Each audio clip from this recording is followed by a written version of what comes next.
আমি আজকে দেখাবো তোমাদেরকে নয়নতারা ফুলের ঝাঁকড়ালো কী করে করতে হয়। এটা আমার নয়নতারা ফুলের গাছ। আমি এর থেকে আরও বড় ঝাঁকড়া করব, সেটাই তো কী করে করেছি সেটাই তোমাদেরকে আমি দেখাবো। প্রথম থেকে ছোট একটা গাছ নিতে হবে, ছোট চারা গাছ, এই ধরনের গাছ নিয়ে প্রথমে থেকে ছোট টবে দিতে হবে। এখানে একটা খোলাম কুচি দিতে হবে, দিয়ে এই গাছটা হয়তো প্রতিস্থাপন করব। ছোটোতে ফুল নিলে হবে না, এরকম কেটে কেটে পুরো একটা শেপ দিতে হবে, দিয়ে হয়তো এই গাছটা এখানে লাগালাম। যখন এই তলা দিয়ে এরকমভাবে শিকড় চলে আসবে, তখন এই গাছটাকে এইভাবে করে টবটাকে উল্টিয়ে গাছটাকে বের করে নিতে হবে। তখন এর থেকে আরেকটু বড় সাইজের টবে দিতে হবে, যেমন এই ধরনের টবে দিতে হবে, কিংবা এর থেকে আরেকটু ছোটোতে দিলেও হবে। দিয়ে তারপরে যখন ফাইনাল টব করতে হবে, বড় টব, গাছটা অনেকটা বড় হয়ে যাবে, এই ধরনের টবে দিতে হবে।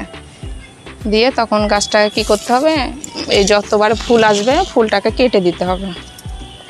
আর এই বীজগুলো থাকলে হবে না, এই বীজগুলো হলে পরে গাছের ফুল কম হবে, তখন বীজ তৈরিতে গাছ মন দিবে, তখন ফুল ফল খুব কম আসবে। তো আমি এখন এই গাছটাকে আরও ঝোপালো করব, ঝাঁকড়া করব। এইভাবে করে কেটে দেব, ডগাগুলোকে কেটে দেব।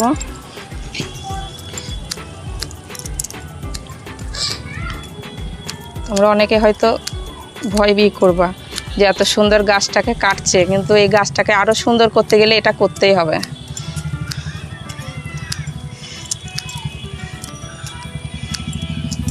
এই গাছটা আমি আরও বড় করব। যে ধরনের চন্দ্রমল্লিকা গাছগুলো হয় ঝাঁকড়ালো, বেশ ঝোপালো, খুব সুন্দর লাগে দেখতে, এই নয়নতারা গাছও সেইভাবে করা যায়। বড় কাটার টানে ছোট হচ্ছে।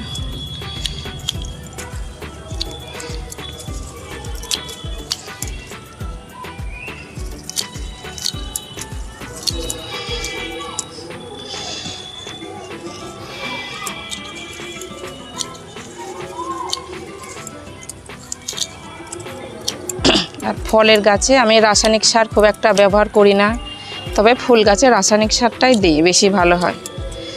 এখন এগুলো কেটে দিলাম, তারপরে একটু সার দিয়ে দেবো, একটু ডিএপি দেবো, আর একটু লাল পটাশ দেবো। মানে 10-15 দিনের মধ্যেই আবার নতুন নতুন ডগা আসবে, সেই ডগা থেকে আবার ফুল আসবে।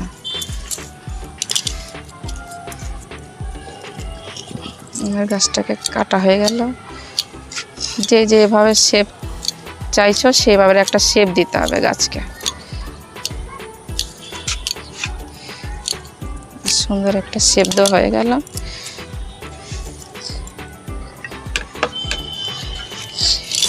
এবারে এখানে আমি ডিএপি সার নিয়েছি একটা টবের জন্য, এইটুকুনি ডিএপি সারই যথেষ্ট। এটা ডিএপি সার, একটু কম হয় সেও ভালো, কিন্তু বেশি যেন না হয়।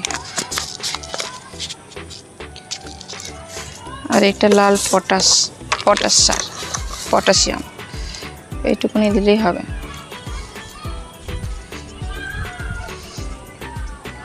সারটা দিয়ে দিলাম।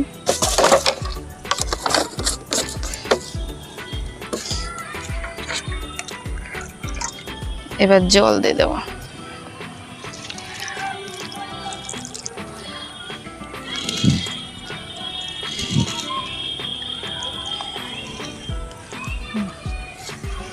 তবে এখন হাইব্রিড নয়নতারা অনেকই আছে, তোমরা সেইগুলোতে এই ধরনের করতে যাবে না। তার মানে ওই গাছগুলো একটু কম যত্নেতেই গাছগুলো মরে যায়, একটু জল বসে গেলে। আর এইগুলো আমার দেশি গাছ, দেশি নয়নতারা। এই ধরনের গাছগুলো খুব যত্ন কম করলেও হয়, অল্প যত্নতেই খুব সুন্দর ঝাঁকড়ালো করা যায়।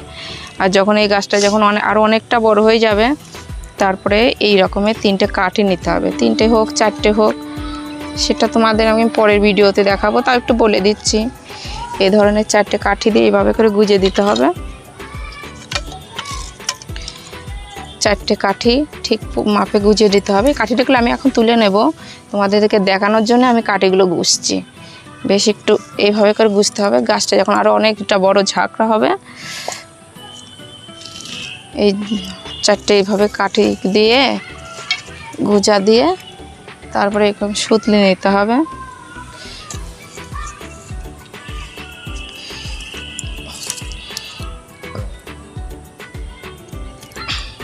সুতিটা বড় করে মোটা করে দিতে হবে, আমি দেখানোর জন্য এখন করছি।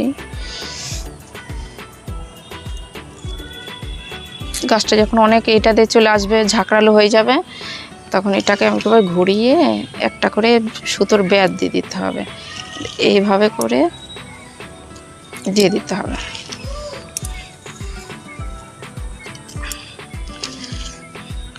এইভাবে করে দিয়ে দিতে হবে।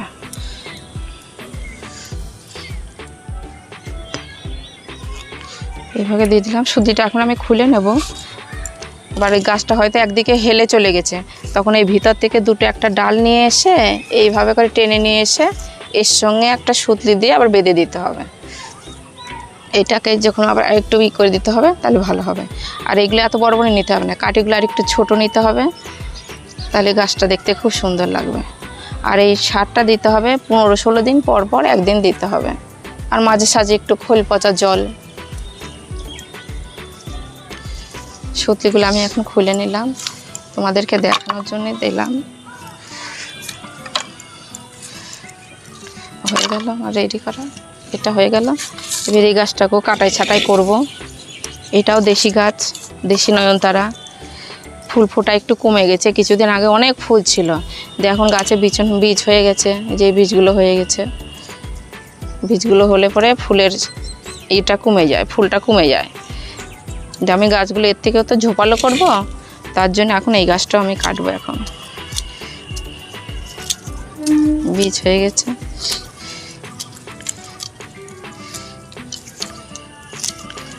যখন গাছ ভর্তি ফুল ফুটে দেখতে খুব সুন্দর লাগে।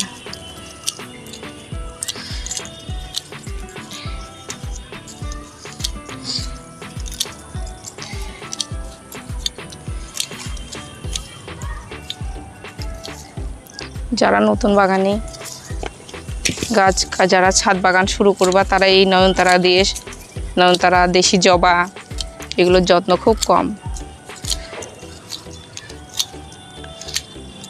হাইব্রিড জবাগুলো আবার চট করে হয় না, যারা নতুন বাগানি তারা বাঁচাতে পারবে না, খুব যত্ন লাগে ওর বেশি। এখন হাইব্রিড যেগুলো নয়নতারা আছে, সেগুলোর যত্ন বেশি করতে হয়, এগুলোর যত্ন খুব কম লাগে। এই গাছটারও হয়ে গেল। এবার একটু সার দেব, এক পরিমাণে ডিএপি সার।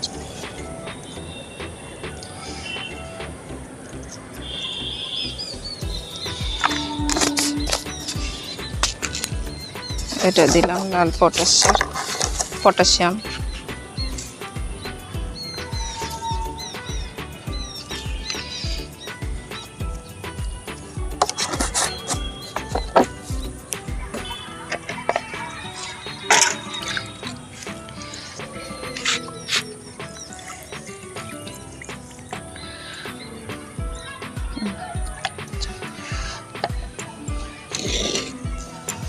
তো তোমরাও এইভাবে করে গাছ ঝাঁকড়া করতে পারবা। আর এই দুটো সার দিলেই হবে। আর মাঝে সাঝে যদি একটু খোল পচা জল দেওয়া যায়, তাহলে তো আরও ভালো হয়। সর্ষের খোলকে 4-5 দিন পচিয়ে সেই জলটা খুব পাতলা করে দিতে হবে। এটা 15 দিনে একবার, আর ওটা হয়তো ওটাও 10-15 দিনে একবার। সর্ষের খোল, আবার আমি দিই যেটা সবজির খোসা পচা জল, সেটাও দিই, সেটাও খুব ভালো। ভিডিওটা এখানে শেষ করছি বন্ধুরা, নমস্কার।